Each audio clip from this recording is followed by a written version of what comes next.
Put some leaves in. And it'll convert to dirt incredibly fast.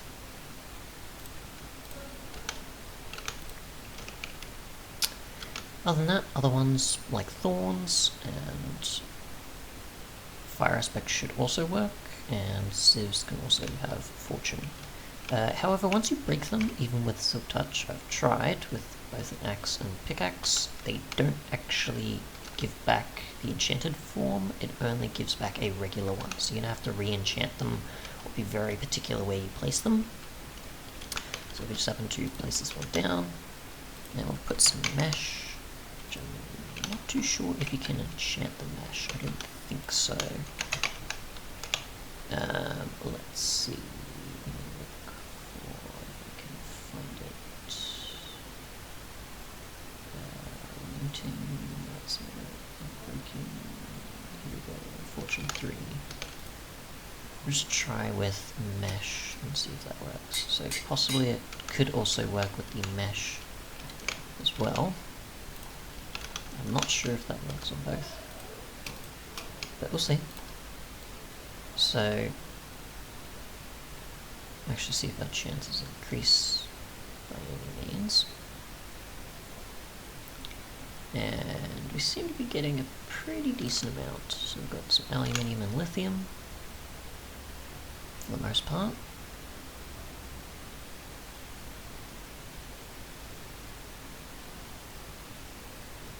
A bit more of some boron.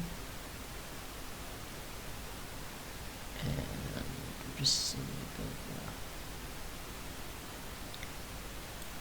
obviously can't really do too much with these at the moment because I don't have cotton or any other type of mod that adds these. But yeah, the chances are increased by a fair amount, I'd say. I don't know if that's because both are acting on it. I'm assuming it's only just the mesh that's doing this, but probably something to consider. And yeah, I think that's about it. I think that's everything. Again, I'm not too sure on blood. I don't really know what you can do with brine, other than I'm assuming combine it with certain other aspects. Dust and a few others I haven't gotten working, not just because I'm assuming I have the sand in here. If we actually try with dust, no luck. Dirt, nothing either. But yeah, that's pretty much it.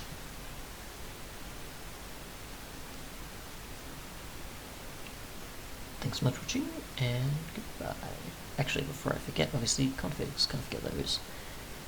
Obviously with configs, you've got it so that you can obviously have JSON recipes used, you can dump generated resources that are part of the JSON files. You've obviously got the ability for the tick rate of tick updates, efficiency being possible for barrels. You've got the ability for thorns to be available with barrels. You've got the ability for composting, which I'm assuming is for obviously just using leaves to make dirt, and alchemy being for obviously things like witch water, blood, and otherwise. You've got compost rate, and the ability for leaking.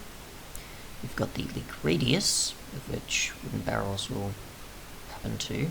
I'm assuming that's obviously once rain happens and it happens to just go everywhere afterwards.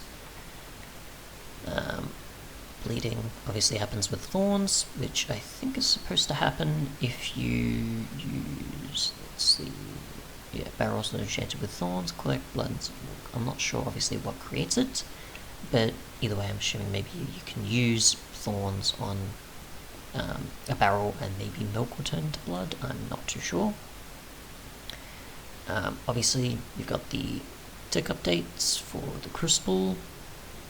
Wooden processing rate, I'm assuming that's supposed to differ from the porcelain one, I'm not too sure.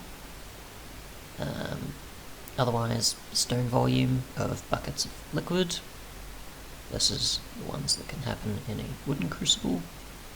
You've got the efficiency enchantment and fire aspect enchantments. I'm assuming that's so that it's possibly resistant to said things, which we'll see. Silkworms, obviously, whether or not they're possible to spawn or not, I'm assuming, or maybe the possibility of eating them.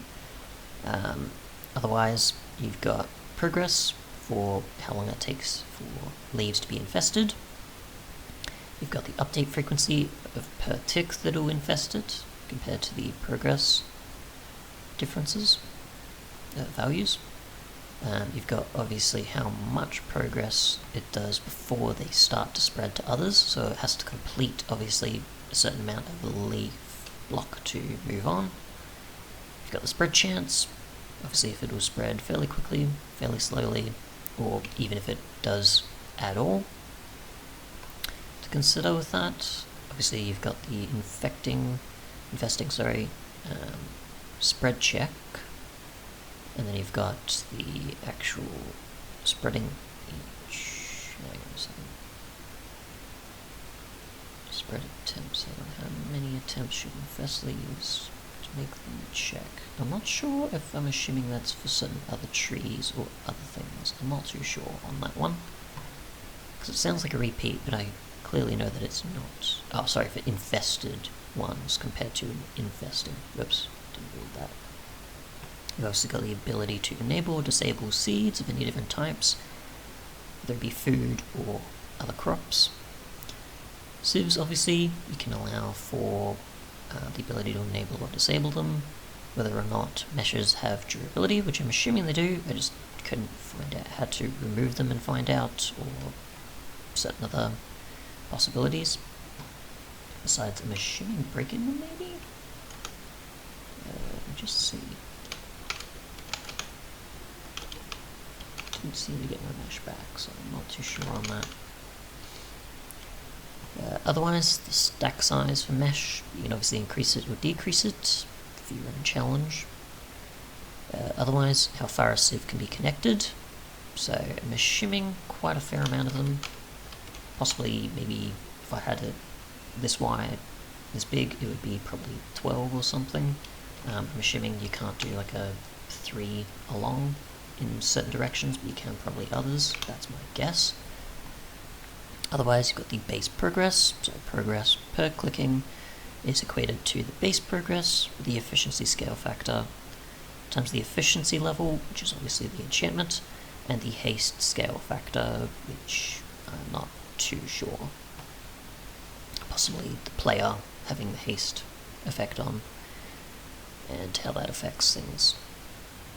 The efficiency, obviously, enchantment being applied, fortune being applied, and haste beacons or potions. So obviously if the player is affected with haste, that also does change things.